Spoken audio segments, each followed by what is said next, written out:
గ్రంథంలో ఉన్నటువంటి మాటలను మనం ఆలోచన చేయగలిగితే, గ్రంథంలో దేవుని యొక్క సహవాసమును గూర్చి ఏమి తెలియజేస్తుంది అనంటే,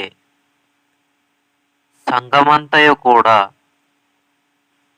ఏకముగా కూడుకోవటం, ఆ విధముగా కూడుకొని దేవునిని మహిమపరచటం, దేవునిని ఘనపరచటం, దేవునిని ఆరాధించటం అనేటటువంటి కార్యక్రమాన్ని సంఘ సహవాసంగా కూడుకునే విధముగా గ్రంథంలో ఉన్నటువంటి అనేకమైన మాటలు మనకు నేర్పిస్తా ఉన్నాయి. దేవునితో సహవాసము అని అనగానే చాలా మందికి ఒక సందేహం వచ్చింది. కంటికి కనిపించినటువంటి దేవునితో ఏ విధమైన సహవాసాన్ని చేయాలి అని. వాస్తవానికి దేవుడు ఆత్మ గనుక ఆయన మన కళ్ళకు కనిపించటం అనేది జరగదు. మన కళ్ళతో దేవునిని చూడటం అనేది అసాధ్యమైనటువంటి పని. ఎందుకు అనంటే దేవుడు ఆత్మ. యోహాను సువార్త 4వ అధ్యాయము 24వ వచనంలో చూడగలిగితే, దేవుడు ఆత్మ గనుక ఆయనను ఆరాధించువారు ఆత్మతోనూ సత్యముతోనూ ఆరాధించాలి అనేటటువంటి మాటను మనం చూస్తాం. అయితే వాస్తవానికి ఆలోచన చేసినప్పుడు దేవుడు మనలాంటి శరీరాన్ని ధరించుకోలేదు.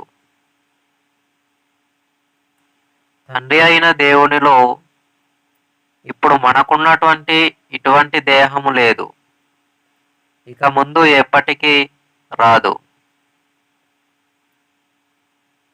దేవుడు మనకున్నటువంటి దేహాన్ని ధరించుకోవటం అనేది ముందు కానీ తరువాత కానీ ఇప్పుడున్నటువంటి సందర్భాలలో కానీ లేదు. ఎందుకంటే ఆయన మహాశక్తి అయినటువంటి ఒక ఆత్మయ ఉన్నారు.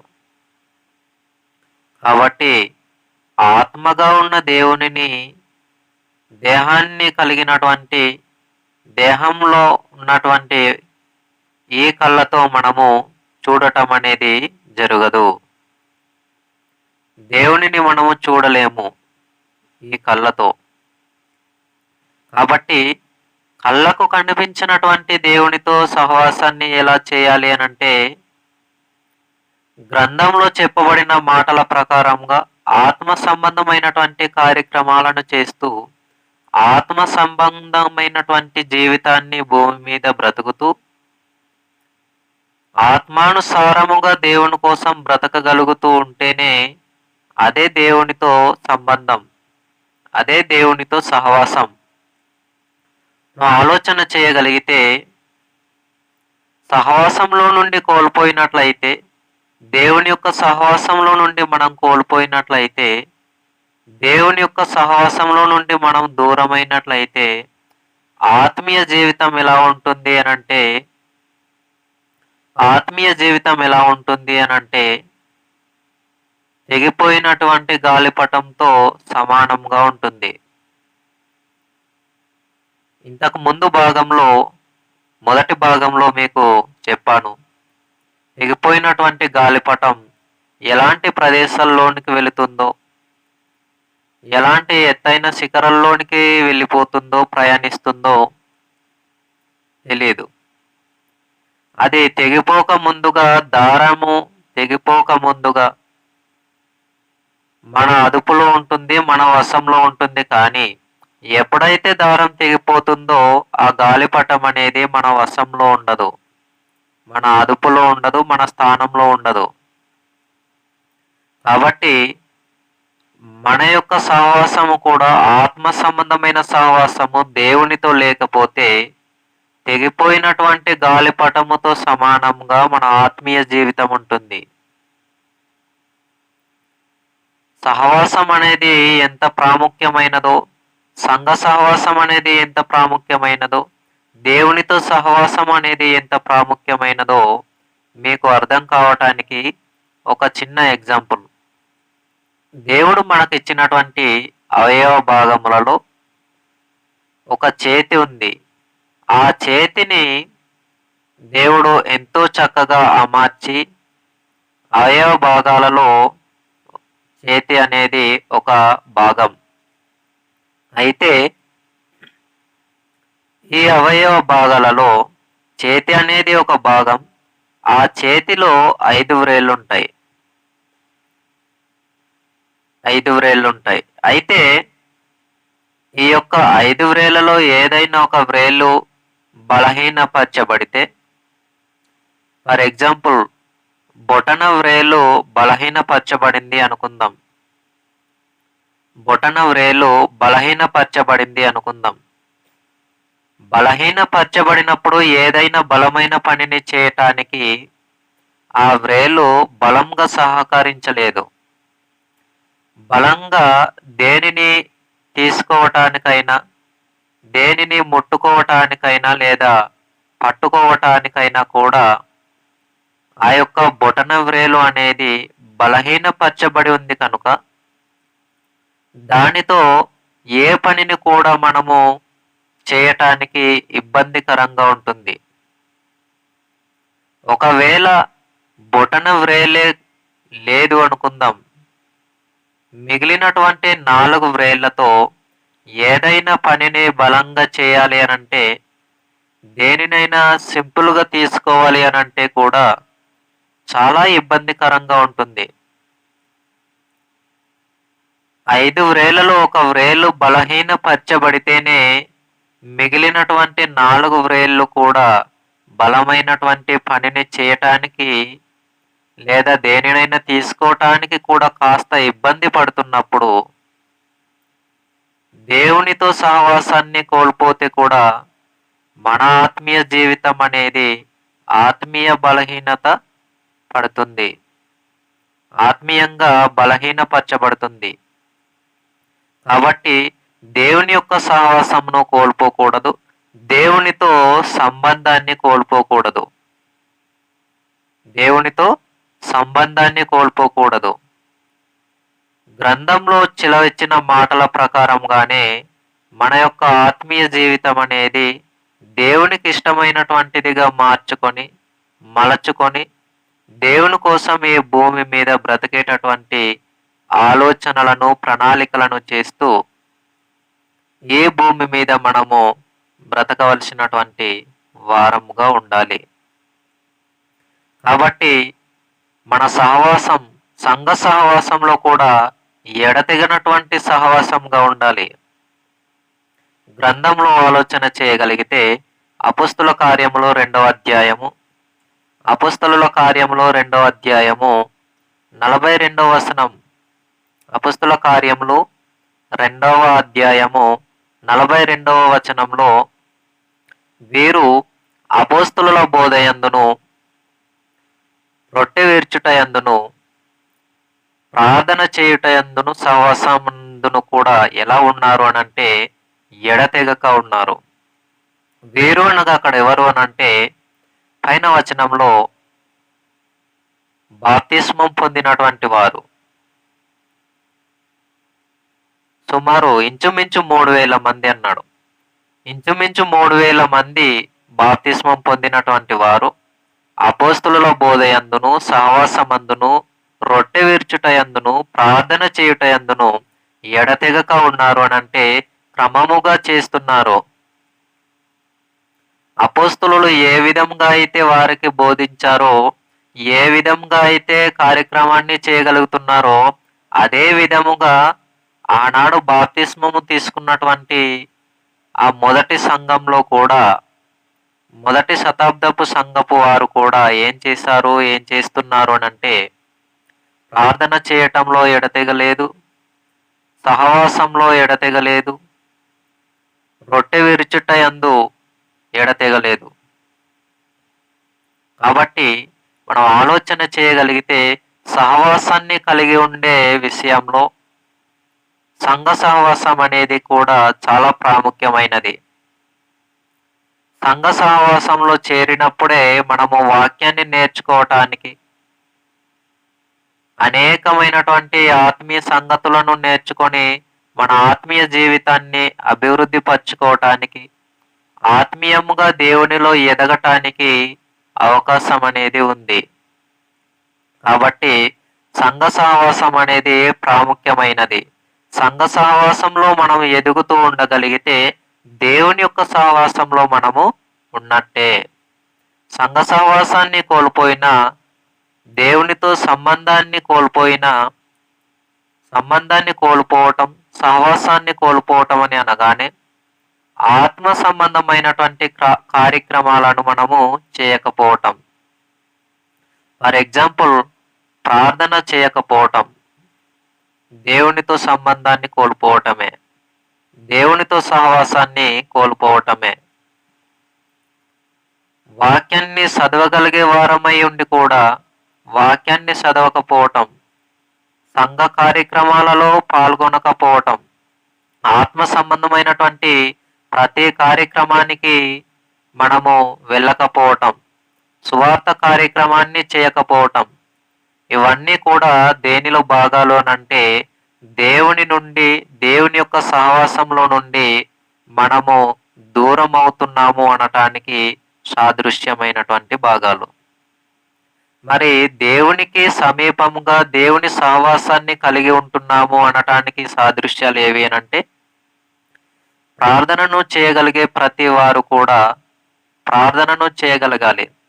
వాక్యమును చదవగలిగే ప్రతి వారు కూడా ప్రతిరోజు కూడా వాక్యంను చదవాలి, ధ్యానించాలి. గ్రంథంలో వ్రాయబడిన మాటల ప్రకారముగా జీవించాలి. సువార్త ప్రకటించటానికి వెళ్ళాలి, సువార్తను ప్రకటించాలి, సంఘ సహవాసంలో కూడుకోవాలి, ప్రార్థనను కలిగి ఉండాలి, ఆత్మతో సత్యముతో దేవునిని ఆరాధించాలి. ఇవన్నీ మన జీవితంలో ఉండగలిగితే, వీటన్నింటిని మనం చేయగలుగుతున్నాము అనంటే దేవునితో సహవాసాన్ని కలిగి ఉన్నవారము.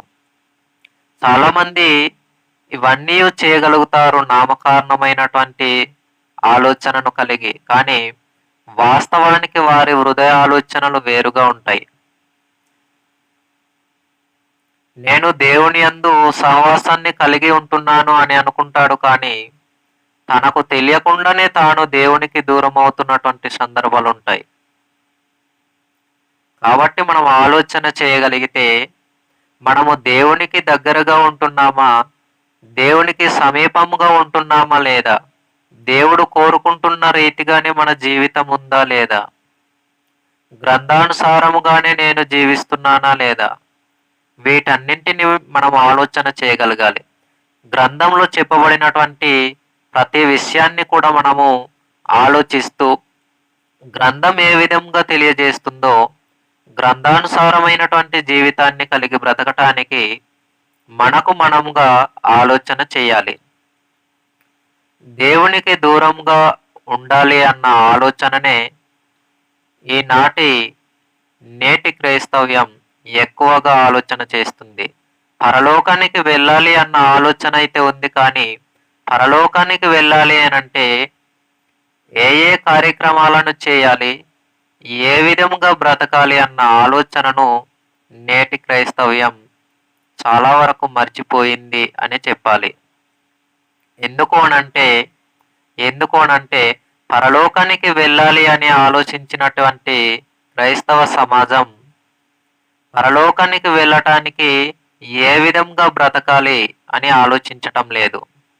ఒకవేళ ఆలోచన చేసినా ఏ విధంగా బ్రతకాలి అని ఆలోచించి అంతటితోనే ఆ విషయాన్ని విడిచిపెట్టగలుగుతున్నారు. కానీ గ్రంథానుసారమైనటువంటి జీవితాన్ని కలిగి బ్రతకాలి, గ్రంథానుసారమైనటువంటి జీవితాన్ని కలిగి బ్రతుకుతూ, గ్రంథాన్ని వెంబడిస్తూ, క్రీస్తువారి జీవితాన్ని ఆధారం చేసుకొని, ఆనాటి పౌలు గారి జీవితాన్ని ఆధారం చేసుకొని, ఆనాటి ఆత్మీయ సహోదరుల భక్తుల జీవితాలను ఆధారం చేసుకొని ఈనాటి నా జీవితాన్ని కూడా ఆనాటి భక్తుల వలె జీవించేలా నా జీవితం ఉండాలి అన్న విషయాన్ని మర్చిపోయినటువంటి క్రైస్తవ సమాజం కేవలం పరలోకానికి వెళ్ళాలి అన్న ఆలోచన అయితే మాత్రమే మనసులో దృఢంగా పెట్టుకున్నారు. కానీ వాస్తవానికి పరలోకానికి చేరటానికి కావలసినటువంటి ఆత్మీయ సంగతులు అనేవి నేర్చుకోవటం లేదు. పరలోకానికి వెళ్ళాలి అన్న ఆశ ఆలోచన ఉంటే సరిపోదు. పరలోకానికి వెళ్ళాలి అని అంటే ఏ కార్యక్రమాలను భూమి మీద మనం చేయాలి? దేవుని కోసం బ్రతకాలి. దేవుడు చెప్పిన మాటల ప్రకారంగా బ్రతకాలి. సువార్త కార్యక్రమాన్ని చేయగలగాలి. ఆత్మ సంబంధమైనటువంటి జీవితాన్ని కలిగి బ్రతకాలి. దానికంటే ప్రాముఖ్యముగా మన యొక్క ఆత్మీయ జీవితం రక్షణలో ఉండాలి. అంటే ఆత్మ మూలముగా నీటి మూలముగా జన్మించాలి. బాప్తిస్మము తీసుకున్న తర్వాత ఇటువంటి అనేకమైనటువంటి కార్యక్రమాలను మనము చేయగలగాలి. అప్పుడు దేవుడు మనకు ఈ భూమి మీద తన పనులను సక్రమంగా కొనసాగించటానికి ఆయన మనకు సహాయం చేయటానికి ఎల్లప్పుడూ కూడా సిద్ధంగా ఉంటారు. ఇటువంటి కార్యక్రమాలను మనం చేయటానికి ఆలోచన చేయాలి. మన జీవితం ఎలా ఉంది? మనం ఏమైపోతున్నాం? దేవునితో సహవాసాన్ని కోల్పోతున్నామా? దేవునితో సంబంధాన్ని కోల్పోతున్నామా? ఫర్ ఎగ్జాంపుల్, ఒక నీటి కాలువలో ఎవరన్నా నాటబడినటువంటి ఒక మొక్క కానీ ఒక చెట్టు కానీ చాలా చక్కగా ఉంటుంది. చాలా చక్కని చిగురును అది ధరించుకొని చనిపోవటానికి, ఎండిపోవటానికి లేదా వాడిపోవటానికి అవకాశం లేనటువంటి స్థితిని కలిగి బ్రతుకుతుంది ఒక మొక్క. నీటి కాలువలో ఎవరన్నా నాటబడినటువంటి మొక్క. సంఘంలో మనం ఆత్మీయంగా ఫలించాలి అని అంటే కూడా క్రీస్తుని ధరించుకున్న మనం క్రీస్తు అడుగు జాడల యందే నడవాలి. అటు తర్వాతనే మన ఆత్మీయ జీవితం అనేది, మన ఆత్మ అనేది దేవునికి ఇష్టమైనటువంటిదిగా, దేవుడు కోరుకుంటున్నటువంటి సహవాసాన్ని కలిగి ఈ భూమి మీద బ్రతకటానికి మనకు అవకాశం అనేది ఉంది. ఇలా బ్రతకగలిగితేనే దేవుడు కోరినట్టుగా, దేవుడు కోరుకుంటున్నట్టుగా భూమి మీద సంఘం ఏ విధంగా ఉండాలి అనంటే సహవాసమును కలిగి ఉండాలి. అలా ఉండగలిగితేనే మరణించిన తరువాత కూడా దేవుడున్నటువంటి పరలోకంలో, నిత్యలోకంలో మనము కూడా ఉండటానికి అవకాశం అనేది ఉంది. కానీ ఆత్మ సంబంధమైనటువంటి కార్యక్రమాలు చేయకుండా, దేవునితో సహవాసము లేకుండా, వాక్యాన్ని చదవకుండా, ప్రార్థన జీవితం అనేది లేకుండా నేను పరలోకానికి వెళ్ళాలి, నేను పరలోకానికి వెళతాను అని అనుకుంటే సరిపోదు. నేను ఇల్లు కట్టాలి అన్న ఆలోచన కలిగి ఉండి దానికి సంబంధం ఉన్నటువంటి అనేక పరికరాలు, అనేక వస్తువులు దేనిని కూడా మనం సమకూర్చుకోకుండా నేను ఇల్లు కట్టాలి, నేను ఇల్లు కట్టాలి అన్న ఆలోచనతో ఉంటే ఇల్లు తనకు తానుగా ఇల్లు అనేది నిర్మించబడుతుందా? నిర్మించబడదు. పనిని మనం చేయాలి, పనిని మనము కొనసాగించాలి. అలా కొనసాగించగలిగితేనే ఇల్లు అనేది, పని అనేది జరుగుతుంది. అలాగే పరలోకం వెళ్ళాలి అని అంటే కూడా పరలోకానికి వెళ్ళాలి అన్న ఆలోచన కలిగి ఉంటే సరిపోదు. పరలోకానికి వెళ్ళాలి అని అంటే ఏ ఏ కార్యక్రమాలను చేయాలో మనము బాగా తెలుసుకోవాలి. ప్రాముఖ్యంగా సంఘ సహవాసంలో ఉన్న క్రైస్తవ జీవితాన్ని కలిగి ఉన్న మనమందరము కూడా ఈ విషయాలను బాగా తెలుసుకోవాలి. బాగా గ్రంథాన్ని చదవాలి.